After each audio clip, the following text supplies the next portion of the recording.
And she's an 83-year-old legend. Like, she deserves that kind of respect that she would get from any stranger on the street. She's our sister and our daughter. She's Faye. There's a documentary on HBO Max out right now called Faye, about Faye Dunaway. It's the titular role. And we do a lot of these kinds of documentary reviews here at Breakfast All Day. So we'd love it if you'd hang out with us, if that's the kind of thing that you enjoy as well. We love this kind of thing. And when we saw that there was a Faye Dunaway documentary, we're like, we got to do this. Mm-hmm. So, Alonso, please tell us about it. Talk about equality for women. She could be as devastating as any man. And you know what? It was kind of exciting to see that. So yeah, this is from famed documentarian Laurent Bouzereau. And for clarity's sake, I have been interviewed by him before. Because you're a fancy person. He did a thing for TCM about Christmas movies, and I was interviewed for that. So that is my one professional encounter with Monsieur Bouzereau. All right. Anyway, so this is a lengthy series of sit-down interviews with Faye Dunaway and her son Liam O'Neill about her career, her life, and also the revelation that she has been dealing with bipolar disorder, and that she goes, you know, I don't make excuses for my behavior, but I'm also not going to apologize for my illness. And so we look at her storied career and sort of how things started kind of going south after Mommie Dearest, which was a big swing that didn't quite land, although it's now, I think, a film that's being reevaluated all the time. Ashley Hoff's new book about Mommie Dearest is really terrific, and I think looks at it as more than just a camp object. We talk all the time about these sort of authorized documentaries where, you know, the person involved, you know, is very much kind of, you can tell maybe has a say about what goes in and what doesn't go in. But, this feels like it's pretty forthright, and it is a misunderstood person kind of having their say, as opposed to like the Tina Turner doc or the Dionne Warwick doc or the Bee Gees doc, where yes, we all agree that we love them and they're awesome. Like Faye Dunaway gets a bad rap for things, and she's important, and she was a vital part of the new Hollywood of the 1970s, and she's a really talented performer. So I think it's great that she sort of has this platform to kind of tell her side of things. And I'll tell you, for somebody who has avoided talking about Mommie Dearest for a very long time, there is a lot of Mommie Dearest in this documentary. I was really shocked that they were able to get that in, and including her talking about it, not as well as Rutanya Alda and Mara Hobel. So yeah, did Faye Dunaway probably sign off on what we saw in this? Probably, but did I nonetheless come away feeling like this was tackling a very complicated artist and capturing her best stuff as well as her, less than glorious moments? Yes.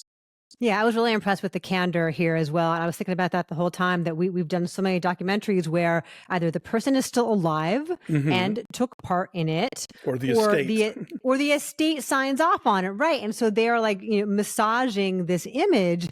And from the very beginning, this film lets you know that it's going to be different, because you see her being really particular about what angle she's being shot at, and like, I'm ready. Can we roll now? Like, and she's an 83-year-old legend. Like, she deserves that kind of respect that she would get from any stranger on the street.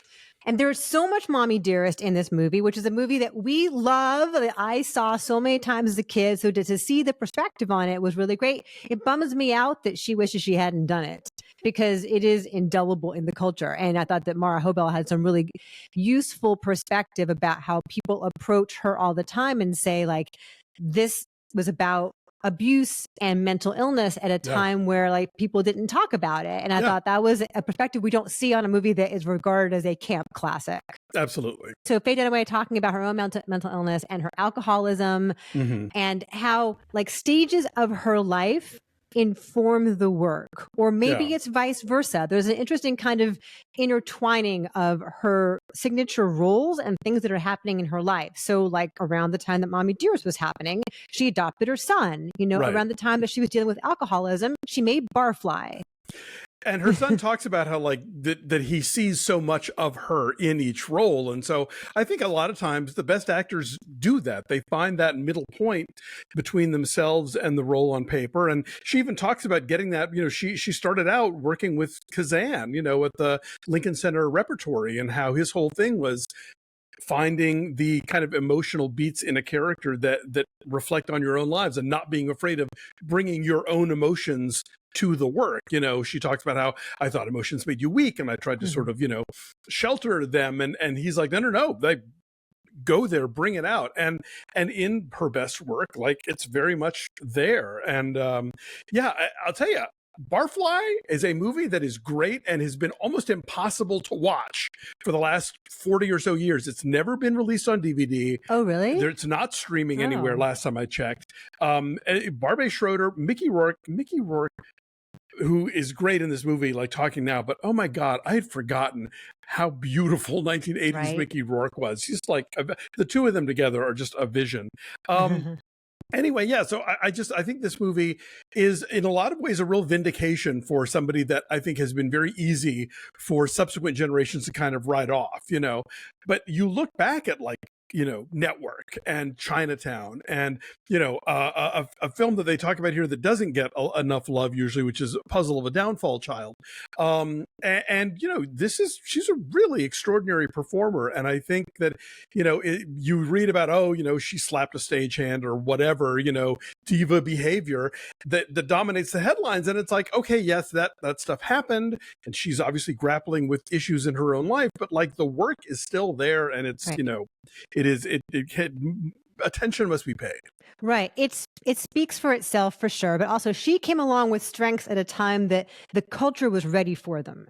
Right? Yes. Like these interesting, complicated women of the 70s, she's tailor-made for that because she's fearless and has this incredibly strong screen presence and like just incredibly beautiful, like the almond eyes and the cheekbones. Like there's a strength that radiates from her very, very presence, but then also the craft is there beneath it as well. And so I think it was a perfect marriage of a performer and the time. Totally. And so that's exciting to see and to go back and reflect on all of that. And all that talk about her being like a pain in the ass or a diva, there's so much sexism in that. It's not even thinly veiled sexism. It's just on its face, the kind of stuff where if a man behaved that way, he'd be, you know, commanding and detailed and, you know, and in command of his craft, whereas a woman's a pain in the ass. Neely O'Hara says it best in Valley of the Dolls. When a man says he won't do a lousy scene, that's, what is it? Like that's commitment or something. But when a woman does it, she's being difficult. Yeah. Sorry, I take it back. Barfly is available for rental and you should. Okay. I saw it at Ebert Fest and that was great. So I forgot what I was going to say. Oh, also the fact that she gets choked up about her being a mother was really unexpected. That all these years later, she's been a mom for 40 plus years. And like, it's all those emotions are still in there from day one. I thought that was quite touching for a woman who, again, the image is that she's tough. And so to see her crack like that so easily was really moving, I thought. Yeah, and she clearly has such a clearly warm relationship with her son. I mean, and you see not just the way that they are together on camera, but like photos of them together over the years. Like this is really a strong bond. So like if people were expecting her to be Joan Crawford in terms of her parenting, clearly like that is not how it went. And the Sharon Stone stuff was interesting too, I thought. Yes. And that makes total sense that they are friends. Absolutely. You know, I think in 20 years, we're going to see her documentary. Right. You know? All the same labels are leveled against her as well, right? All right. So what's your number on this then? I look at 8.5. I thought this was really entertaining. And I just was really, you know, I was so glad that she got this platform that like somebody basically handed her the mic and be like, tell us everything. And she did. And that while she's still with us, she's able to see it and be a part of it.